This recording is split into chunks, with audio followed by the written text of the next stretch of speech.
Welcome back to Tales and Dressers. I'm your host Mr. Almeida, and once again it is time for me to give you my opinions that nobody asked for. This time on PSP. So, I've accidentally collected about 40 PSP games. However, this is probably not gonna be such a popular opinion that nobody asked for, but PSP kinda sucks. Huh. I guess nobody does care.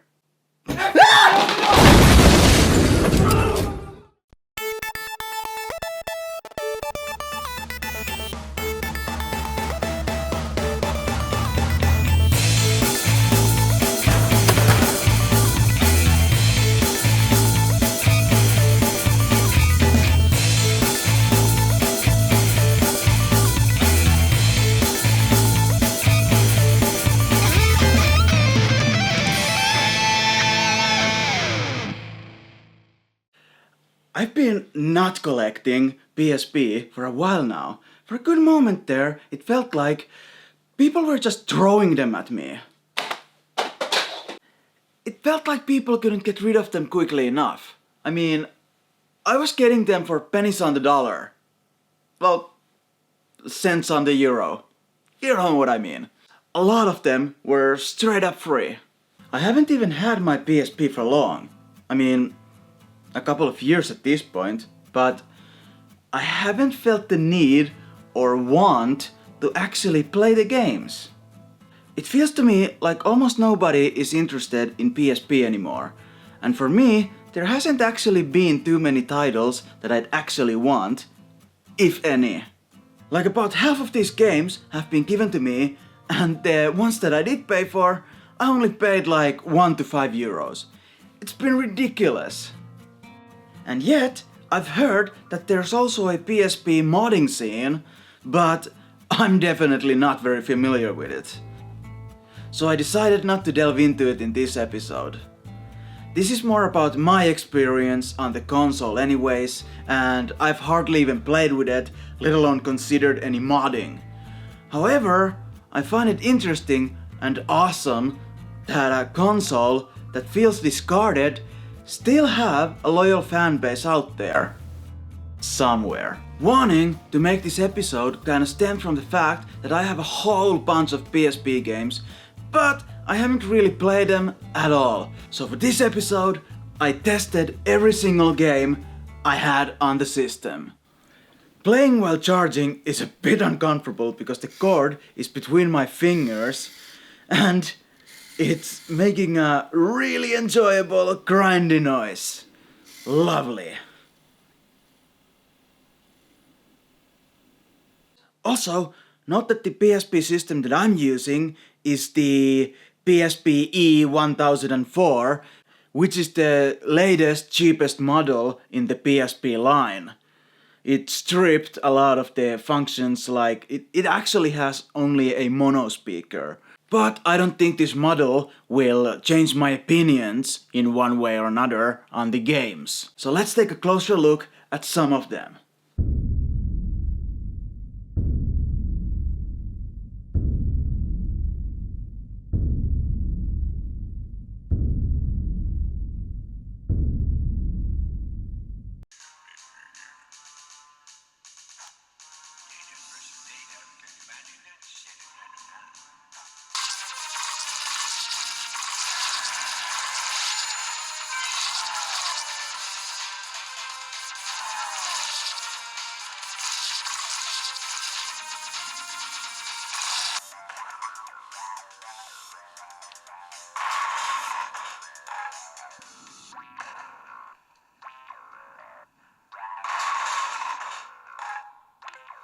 These retro collections are such a nice way to preserve and bring these older games to new gamers.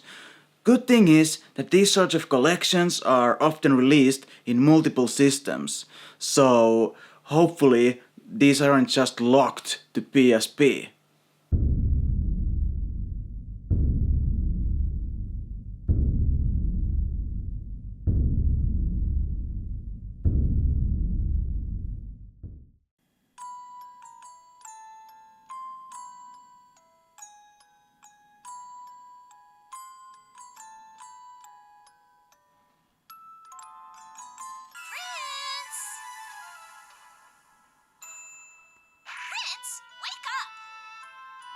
Oh, this guy, even the game knows I'm already asleep. Okay, that's legit funny.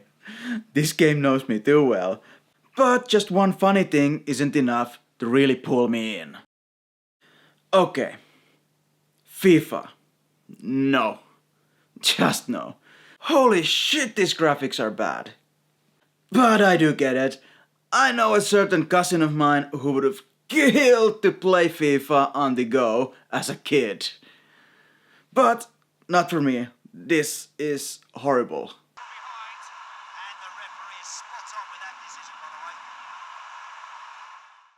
Next up, let's play a war game on PSP.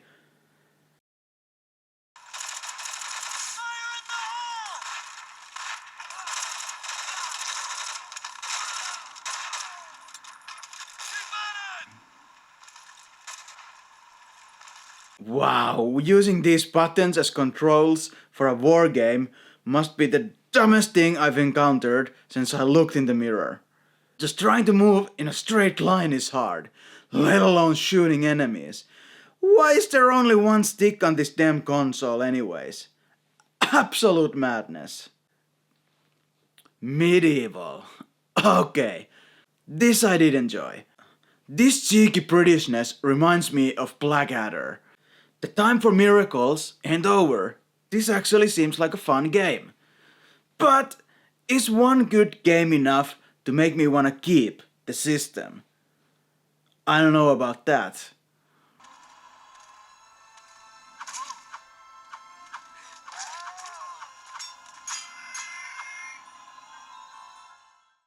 Okay, let's talk about Shin Megami Tensei P3P.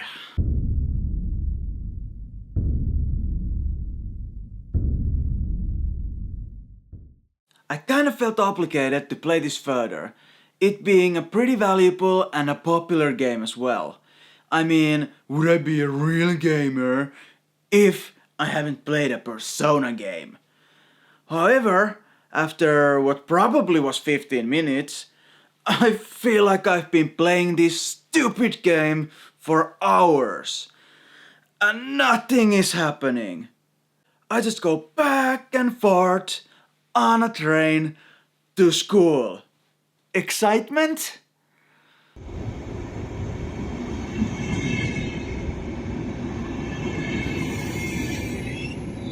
That's what I did in real life for 4 years. This is not the escape from reality that I was hoping for. Fine, yes, the school simulator has something else too, but I'm not gonna play this for that long. I hate this game already, and I'm not gonna be wasting more time on it to get to whatever it is. That's the good part, or whatever. However, there was this one part that really made me laugh. When you are at the campus and there's a bunch of girls there that live there too, one of them just kind of nonchalantly tells you that they have a gun. I think no apparent real reason. Just made me laugh. Hi, I'm Yukari. Huh? Well, it's sorta like a hobby. Well, not a hobby, but you know how it is these days. It's for self-defense. So, now that I've given myself a waterboarding on PSP, what did I think? Never in the history of boredom has anyone been more bored than I am right now. Well, I'm glad I did this episode because it gave me the motivation to play all these PSP games and get to know the system better, even if I didn't care for it in the end. To compare, I think Nintendo's portable games for Game Boy and DS era feel way more ageless and evergreen. They didn't try to be as good as the home console at the time, so the games themselves would shine more. Whereas PSP, unfortunately, does the opposite and feels utterly outdated. There are actually one or two games that I actually sorta liked, but kinda disliked how most of the games looked and felt.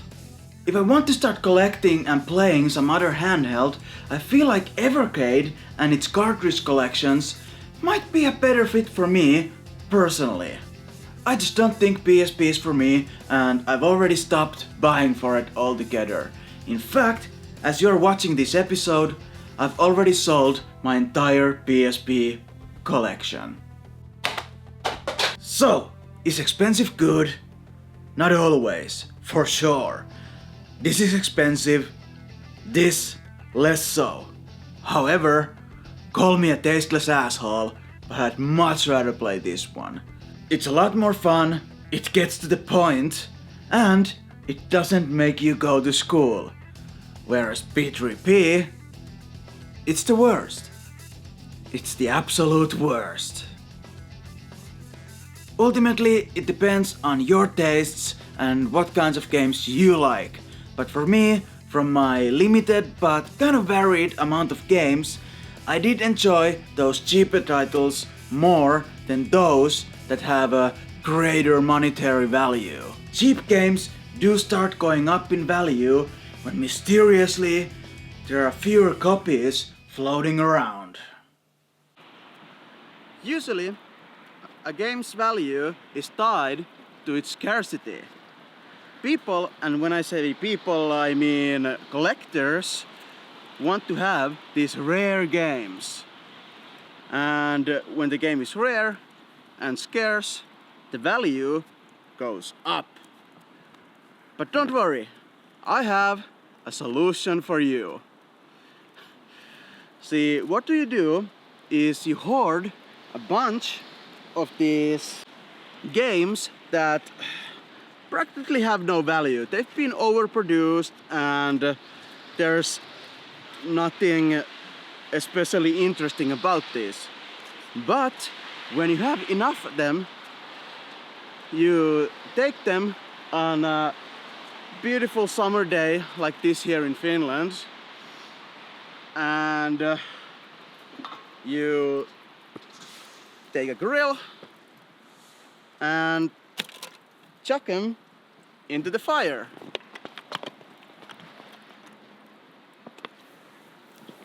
See, now that the volumes of these games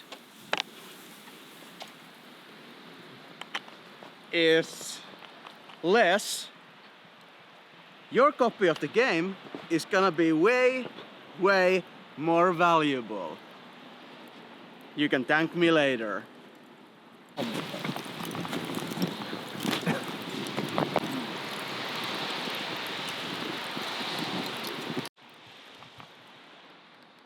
Isn't that a valuable game?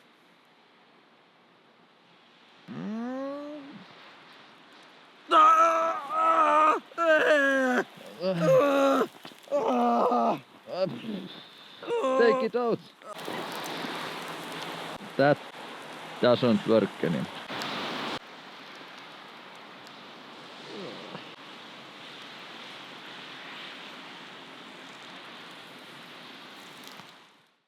Please don't actually start burning culture. That's so 1933. Oh yeah, I probably should have talked about PSP's UMD movies. Well, I'm not gonna.